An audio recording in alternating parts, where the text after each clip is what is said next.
What matters more for these quarterbacks is figuring out not just can they play, but it's how they play.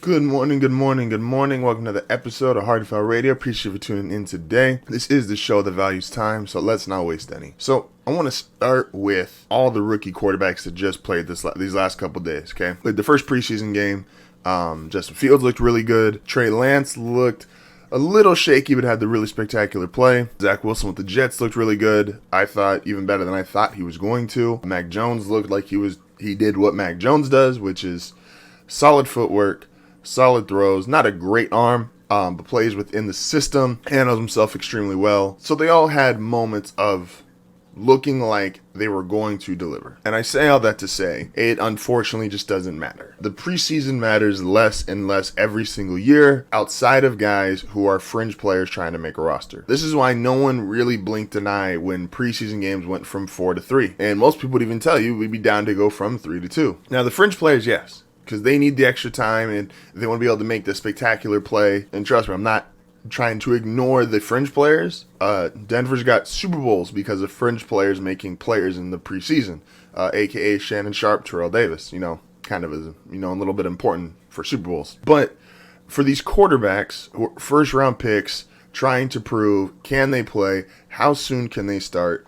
The preseason just really has no real bearing. Mitch Trubisky looked great in the preseason. Chicago then got rid of him 3 years later. Justin Fields looked great. I thought he looked the best out of everybody, which made me sad as a Broncos fan because obviously they passed up on him. Now, Surtain also looked great, but that's another story. The quality of play in the preseason is irrelevant to how good these guys will be long term. You remember when I discussed during the draft, rookie quarterbacks can't save your franchise.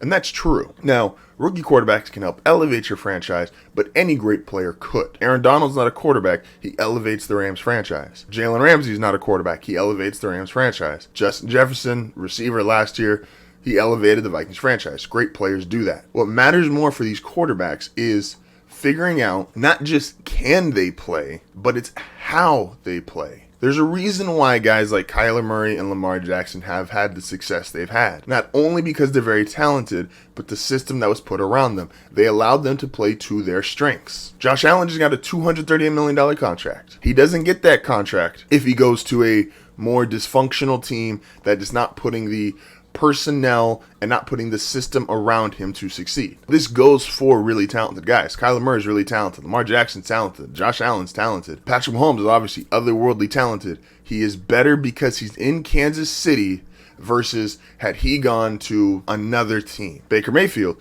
who I think Baker deserved a lot of credit for his first year because he was playing with a far less talented Browns team. And when you have to play in those kind of situations and you can still perform, it says something about you. But long term, the guys that work, like Baker's going to get a contract. Baker's going to be the first guy, I think it's in like 50 years, to start to do 3 consecutive season openers for the Browns. Like that just doesn't happen for them. Like their last bit of success was Derek Anderson, Braylon Edwards, and Joe Thomas prior to this Baker Mayfield stint. So these guys, as good as they can look in the preseason, and Trey Lance had that great throw, Justin Fields looked calm, composed, and I get it from the fans' perspective that the fans want these guys to work. Trust me, I was champion Drew Lock all last season and the 5 games he started the season before that. Because as a fan, you want your guy to work. You draft a quarterback, really draft anyone.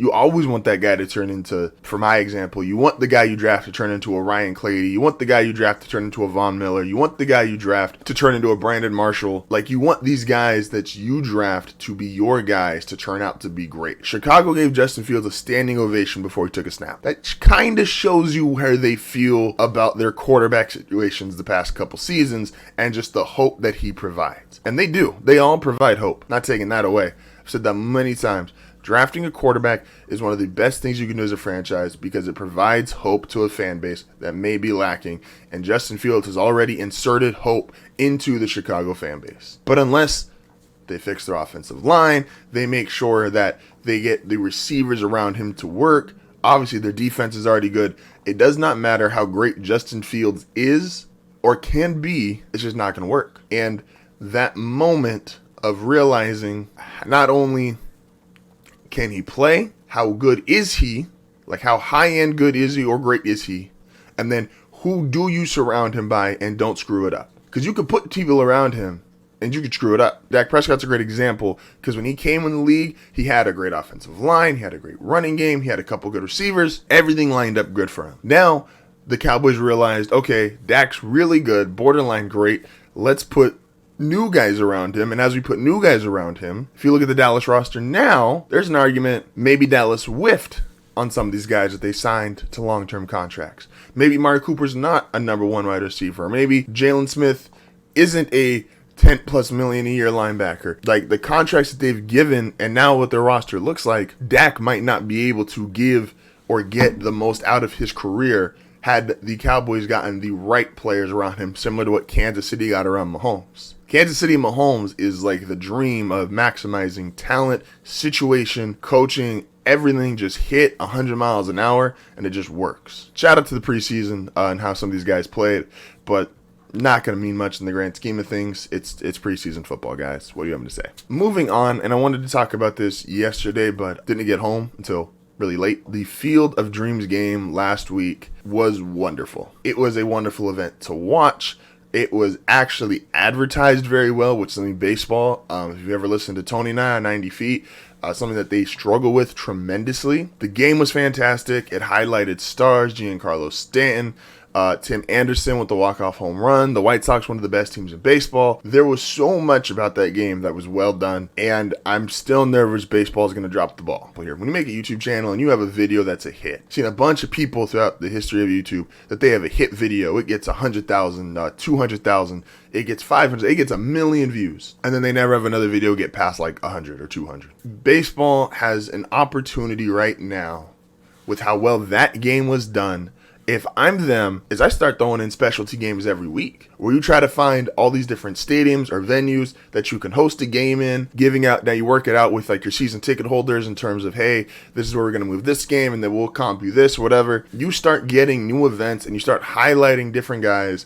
The NFL tried this or still does this to some degree with London. Obviously last year there was no London game last year because of COVID, but trying to play a game every year in London, expanding their reach, capitalizing on the moment. And that's the NFL, whose popularity is all the way up here, compared to baseball, whose popularity is down here. If you have that hit video, you've got to capitalize. And I've said this so many times, baseball, you've got the players to capitalize. Just look at that game. Tim Anderson, Giancarlo Stanton. You've got guys, Shohei Ohtani. Mike Trout's hurt, but he's still one of the greatest players you've ever seen. You've got guys like Jacob deGrom and Garrett Cole. I mean, you have star after star after star, and you've got guys on great teams like the Astros, despite how people feel about them, are a great team. You have one of the most competitive divisions in sports in the NL West with the Padres, Dodgers, and Giants. You have a team like Tampa Bay, first place in the American League, coming off a World Series. Also, can we say that for a second?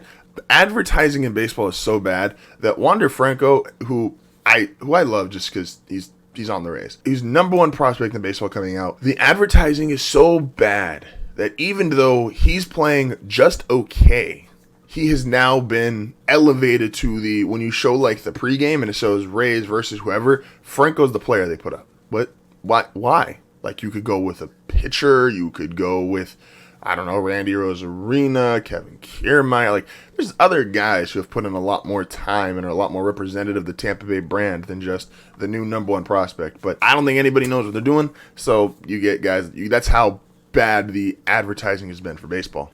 Baseball, you just need to capitalize, man. You've got the hit video. It worked. Everybody tuned in and watched. It was great ratings. It was a fun game. It was exciting.